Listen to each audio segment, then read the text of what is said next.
In this video, we're going to talk about variables in BYOB.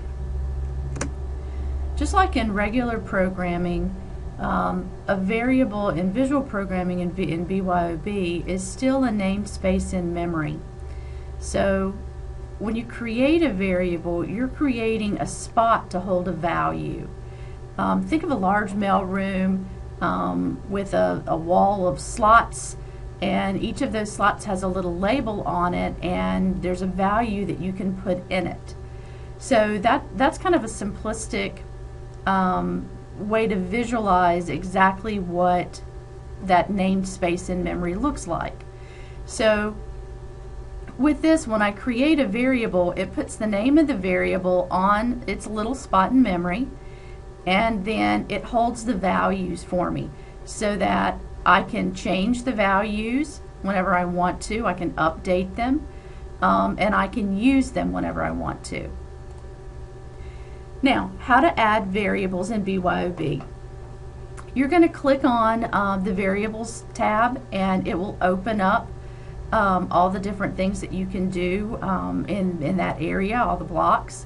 At the very top, there's a gray one called Make a Variable, and you're going to click on that Make a Variable button. And when you click on it, this window pops up.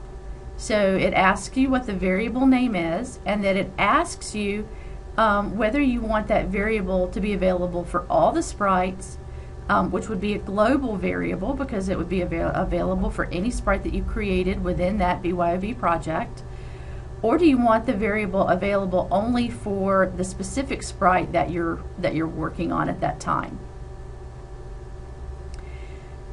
Now, once you create that and give it a name, it's going to show up in your window, and there will be a checkbox beside it. The checkbox will allow you to display the variable name and its value on your stage. You also have other blocks that you can use with your variables. The set, and then you're going to have this drop down area. So you'll click here, and any other variables that you create, they'll all be listed here. So you can set your variable to a starting value, which is called initializing. You can change the value by a certain amount, positive or negative, meaning you can increase it or decrease it. You can show the variable, and you can hide the variable. And again, these deal with the stage, because at some point you may want to show the variable on the stage, say for a guessing game. Now, how do you actually use those variables? Well, in this example, I've created a variable called myNote. And instead of being able to say, you know, play myNote 60, play 61, play 62, play 63, I'm going to use a repeating block that's going to change the value that's being held in my variable. So again, what I've done is I've created a variable called myNote, and I'm setting it here to 60. So I'm initializing it to 60, which gives it a starting value. So think of that slot in memory, and it's got the value 60 in it. Now, my loop here is going to repeat 10 times. It's going to play myNote. So play note, myNote. It's going to go, it's going to pull the 60, and it'll play note 60 for half a beat. Then it's going to change the value of myNote by 1. So myNote is going to become 61.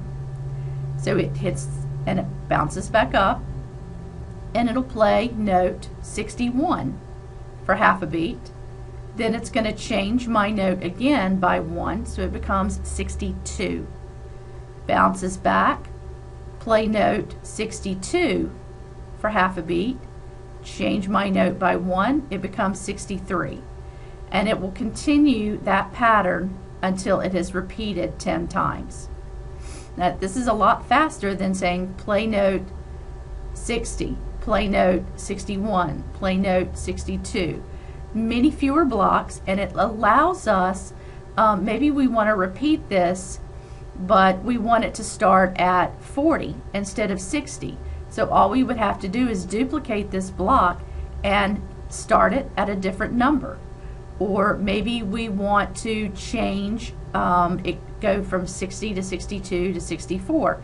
So we could update the value that we want it to change by. So adding the variable gives us a lot more flexibility. Now, it is important to note that when you set a variable, you're basically saying variable equals whatever the value is. So down here when down here when I set my note to 60, it's placing the value 60 in the little holding spot for my note. Now, it does not update it. It sets the value. You can use it to update or change the value. However, the change is much simpler if you're just adding or subtracting. You might want to multiply or divide, and if you do that, then you're probably going to want to use the set at that point. So here I've got set tempo to. You could also do set and then your variable.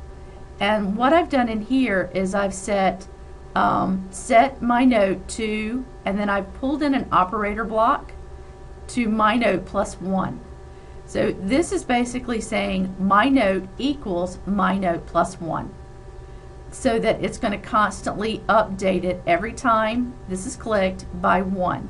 So again, if I started out my note at 60, it would be 60, 61, 62, 63, and so on, however many times I click the block.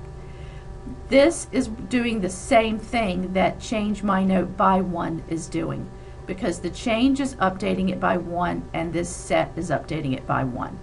But in order for the set to update it, I have to use this operator block and say take the old value, and then in this case I'm adding 1 to it. So depending upon what you're wanting to do, you will want to use the change or the set. So that's how to use variables in BYOB.